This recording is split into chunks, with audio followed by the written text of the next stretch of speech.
workouts, and they're bringing their lunches with them, so they don't have to leave the gym in the afternoon. You know, I mean, guys are taking this sport so serious, and you can see the difference in skill level from 5 years ago to now. You know, the athletes that are out there now are just phenomenal, and you could see, you know, obviously they put the time in. So that's what it takes. It takes time. It takes a lot of dedication. Would you what would you say is obviously your strongest point of your game is wrestling? You've come back from quite a strong. You come from quite a strong wrestling background. Someone who's maybe sort of not got that same background, how often would you ask them to train in wrestling? Just, you know, is it that key of a skill now in mixed martial arts that you should really be training that? I think it's just as key as any other part of this game. I'd actually say wrestling's probably more of a key, just because wrestling, I think it benefits you in every situation, whether it be stand up or ground, top or bottom. Wrestlers are very hard to hold down. Wrestlers are impossible to get off of you if they're on top of you. They're hard to take down. They're hard to defend takedowns against, you know, so wrestling's pretty key, you know. I'd say as far as wrestling goes, you know, work it just like you work anything else. Whatever, you know, however many days you do jiu-jitsu, you should be working your wrestling just as many, or your boxing just as many. You're obviously well known for your conditioning, being immortalised with the UFC coming around and following around for a day. What's your split between skill and conditioning and sparring? Well, everything I do is conditioning. When I'm sparring, that's conditioning. That's a great conditioning workout. My heart rate gets up to 190, maybe 195. That's max for me. Max for me is, you know, around 192. That's the highest, you know, the highest I've ever had in my heart rate was actually 192. That's when I was doing bleachers. I was doing bleacher sprints. Got up to 192. So I wear my heart rate monitor for everything I do except for grappling. You can't wear it when you grapple. I wear it as a tool to tell myself how hard I'm working. And like I said, every exercise you do besides drilling's not a conditioning exercise, but that's more something that you do during your downtime. But so every exercise you do is conditioning, hitting pads, conditioning, sparring, conditioning. Grappling on the ground, conditioning, and then I work with my conditioning coach specifically on my conditioning caveman type stuff. I do that twice a week when I'm training for a fight. Last question I've got anyway. There's a lot of talk about the elevation mask, and that's obviously something that you're keen on. How do you think it really makes that much of a difference to your conditioning when you're training? I started using the training mask before I fought BJ, probably about a month before I fought BJ. I started using it, and I did feel a big difference. At that point in time, the training mask wasn't really specifically the training mask at that point in time. It was just a gas mask that we had at the gym. My conditioning was so good that I had to always try to find ways to push it, and constantly make it better and tire me out. So yeah, we threw that on me and put me through a workout, and I got tired for sure.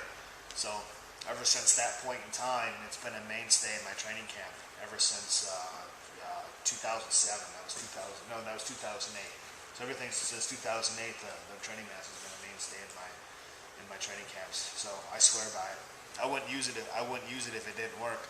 You know, as a professional fighter, we do things that work only. We don't have time to do things that don't work. So. Excellent. Has anyone got any other questions? You said about training over 12 hours a day. I wasn't specifically training 12 hours a day. I would do a good intense 1 hour workout. I'd have a 3 hour break, and then I'd do another intense 1 hour, have a 2 hour break, and then, you know, so on and so forth. But yeah, during those breaks, I would have specific meals waiting for me. What would you say would be your best recovery meal for between? Recovery meal? Yeah. First thing I always do, is either baby food. I got that sitting on the waiting for me all the time. It's actually in my hotel room right now, as a matter of fact. Like I eat that stuff all the time. People think I'm nuts, but it's like, you know, I mean, it's super fast energy. It's already broke down for you. You know, so you drink it and it's instant energy. You know, it's like drinking a liquid multivitamin or something. So it's fast energy. So I do that. Then I always do a protein drink with oatmeal and raw oatmeal and bananas. I keep a blender at the gym too. So that's usually the first thing I do when I'm done training, and then I'll actually sit down and eat my real food. You know, fish and broccoli and all that stuff. But you know, when you're working out 3 times a day, you wanna have enough energy to get yourself through that second workout. Solid food takes a lot of time to digest and get into the body and start working as energy. So you drink the baby food, boom boom, that's a liquid, gets in your body immediately. Then you do the protein drinks with the ground up oatmeal and bananas, so that gets into your body immediately and starts providing energy within 45 minutes, half hour probably. How many calories and how much protein would you say you have from a standard shake day? My protein, well, I do protein 2 or 3 times, probably twice a day, maybe 3 times a day. How much protein do I get? Maybe 140 to 150. You know, they say you need 1 gram of protein per pound of body weight, and I walk around at 175. I can't get myself up to 100 grams of protein. That's too much. I feel like if I get too much, I myself feel like it actually slows me down a little bit, because protein's a little harder to digest. Plus, it's not really good for your kidneys and all that stuff. You know, because your kidney, whatever you put in your body, your kidneys got to digest it. It's got to work with it and break it down. So I give it maybe 140, 150. I eat a lot of fish and chicken too, though. You know? So a lot of it comes from that. Here we have Sean Sherk at Fulham Kazan in Bradford. First of all, Sean, thank you for an excellent session today. Really enjoyed it.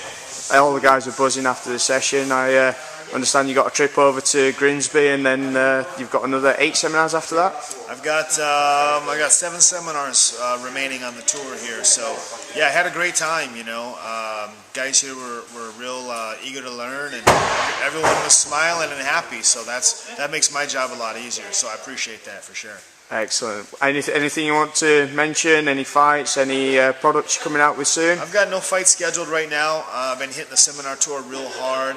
I've been doing a lot of stuff with Training Mask, my training product right now, which is just killing it in the UK. We've got some real good distributors and a lot of people here in the UK using the Training Mask, so I appreciate that as well. So that's all I got. Excellent. Thanks a lot for that today, Sean. I hopefully people will take advantage of you coming over to the UK, and if not, we'll hopefully kick their ass when we face them in a fight. For sure. Cheers. Thanks, Sean.